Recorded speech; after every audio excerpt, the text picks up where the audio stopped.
तो स्टूडेंट्स अब हम जानेंगे कि हमारा टेम्परेचर स्केल क्या होता है, कैसे हम इनको कन्वर्ट करते हैं एक दूसरे में। First of all let us know कितने टाइप के टेम्परेचर स्केल्स होते हैं। तो उसके लिए मैं आपको बता दूं, there are 4 type of temperature scales. Everybody, कितने टाइप के टेम्परेचर स्केल्स होते हैं? 4। The first one is Celsius, second one is Fahrenheit, आप लोगों ने इनके नाम भी सुने होंगे, सेल्सियस, फ़ारेनहाइट, केल्विन और र्यूमर। ठीक है ना एवरीबॉडी। अब हम एक इनका ये होता है जनरल फॉर्मूला। क्या होता है प्यारे बच्चों? ये जनरल फॉर्मूला मतलब ये इकलौता ऐसा फॉर्मूला है जिसमें आपको दिख रहा होगा डिग्री सेल्सियस डायरेक्ट फ़ारेनहाइट में कन्वर्ट हो रहा है, फ़ारेनहाइट को आप आर में कन्वर्ट कर सकते हो, आर को आप केल्विन में कर सकते हो। आप चाहो तो केल्विन को सेल्सियस में भी कर सकते हो, आप चाहो तो आर को एफ में भी कर सकते हो, आप चाहो तो आर को सी में भी कर सकते हो। ये आपका एक जनरल फॉर्मूला है, मतलब कि आपको याद रखना है हमेशा कि ये हमारा जनरल फॉर्मूला होता है। ठीक है ना, इसे हम कहीं भी पेल सकते हैं किसी भी कन्वर्जन में, किसी भी दो चीजों को इक्वल करना हो तो। अब जो मोस्ट कॉमन हमारे जो या फिर मोस्टली यूज जो कन्वर्जन होते हैं प्यारे बच्चों, वो होते हैं डिग्री सेल्सियस को केल्विन में करना, या फिर डिग्री सेल्सियस को फ़ारेनहाइट में करना, या फिर केल्विन को डिग्री सेल्सियस में करना, या फिर फ़ारेनहाइट को डिग्री सेल्सियस में करना। तो ऑब्वियस सी बात है, जो ये मैंने आपको जनरल फॉर्मूला पढ़ाया है, इसी में से हम डिग्री सेल्सियस वाले को और हम फ़ारेनहाइट को इक्विवेलेंट कर देंगे, कैंसल आउट करके। मैं आपको प्रॉपर आप एक तो ये जनरल फॉर्मूला जरूर लिख लेना, ये बहुत इंपॉर्टेंट है। बाकी मैं आपको डायरेक्ट फॉर्मूला भी दे देता हूं। अगर डिग्री सेल्सियस को केल्विन में कन्वर्ट करना है तो degree Celsius is equals to Kelvin minus 273। Sir एक एग्जाम्पल हो जाता तो मजा सा आ जाता। एग्जाम्पल लीजिए, मान लीजिए मेरे पास 300 केल्विन्स है, 300 केल्विन्स गिवन है मेरे को, ठीक है ना, और मेरे को इसको डिग्री सेल्सियस में कन्वर्ट करना है। डिग्री सेल्सियस में क्या करना है? कन्वर्ट करना है। तो कैसे करेंगे? हम फर्स्ट वाला फॉर्मूला यूज करेंगे। मेरे को डिग्री सेल्सियस निकालना है और केल्विन मुझे दिया हुआ है 300 केल्विन, माइनस 273 माइनस कर देंगे तो मेरे पास कितना डिग्री सेल्सियस आ जाएगा? ये हमारे पास आ जाएगा 27 डिग्री सेल्सियस। तो हमारे पास टेम्परेचर पता चल जाएगा 27 डिग्री सेल्सियस। ठीक है ना।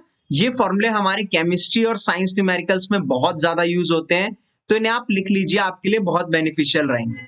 सर एक और एग्जांपल होता तो और मजा आ जाता। एक काम करते हैं, एक फॉर्मूला निकालते हैं डिग्री सेल्सियस से फ़ारेनहाइट में करने का। ठीक है ना। सर मुझे ना मुझे कुछ दे रखा है, मान लो 100 फ़ारेनहाइट दे रखा है सपोज। ठीक है ना, सपोज 100 फ़ारेनहाइट दे रखा है और ये मेरे को गिवन है और डिग्री सेल्सियस निकालना है। निकाल देते हैं भाई। डिग्री सेल्सियस में आपको क्या करना है? कन्वर्ट करना है।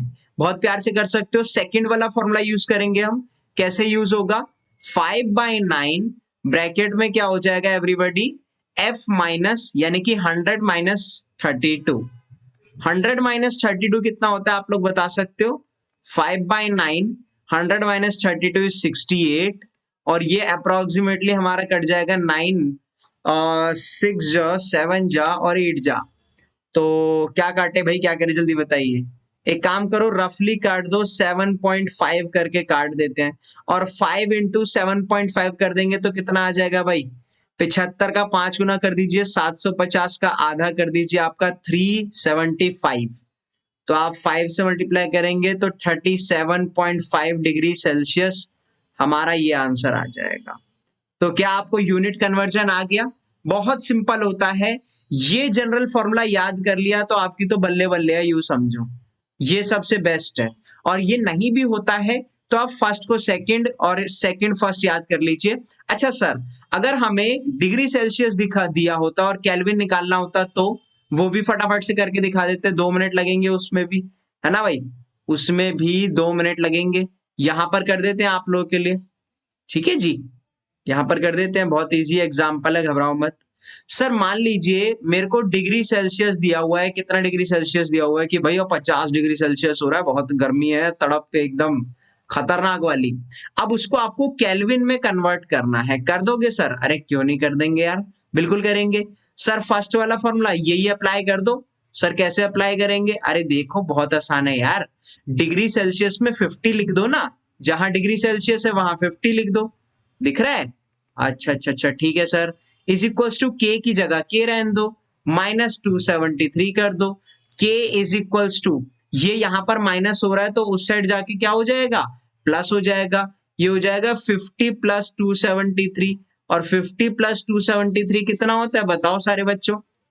हाँ भाई, 270 में 50 तो 320, तो 323 हमारे पास केल्विन आंसर आ गया। बस इतना इजी कैलकुलेशन है इसका। सर एक थोड़ा इतना बता दिए, एक लास्ट और बता दो बस सर, फिर खत्म है, डन है, फिर समझ गए हम लोग। एक बारी सर थोड़ा मन से भ्रम निकल जाएगा। फारेनहाइट को, मतलब डिग्री सेल्सियस हमें सर वही मान लीजिए आप 50 दे रखा है, suppose 50 degree Celsius. Please sir Fahrenheit और निकाल दो सर, बस ये लास्ट है, फिर उसके बाद ये कंसेप्ट ही समझ आ गया। तो जब आपको डिग्री सेल्सियस दे रखा है और फारेनहाइट निकालना हो तो आप कैसे कर सकते हैं, 50 इंटू 9/5, मैंने 9/5 इसको यहां पर ले गया क्रॉस मल्टीप्लाई, इसको यहां पर ले गया डिवाइड पे लगा दिया, ये हो गया मेरा F-32। ठीक है ना, कितना हो गया ये हमारा F-32 एवरीबॉडी, कितना हो गया F-32। ठीक है, तो ये हो जाएगा 5 10 जा, तो कितना हो जाएगा ये F इज इक्वल्स टू 10 9 जा 90 + 32 कितना हो गया जल्दी बताइए, 90 + 32 कितना हो गया? हाँ भाई 122 फारेनहाइट। सर एकदम कंसेप्ट क्लियर हो गया, मक्खन, मजा आ गया, सब कुछ समझ आ गया, मजा आ गया एकदम। सबसे इंपॉर्टेंट शीट है ये, तो ये फटाफट से नोट डाउन कर लो और बस चैनल को सब्सक्राइब मार देना, ये सबसे बड़ी कृपा आपके लिए रहेगी, और मैं ऐसी बहुत सारी वीडियोस आपके लिए रोज रोज लाता रहूंगा।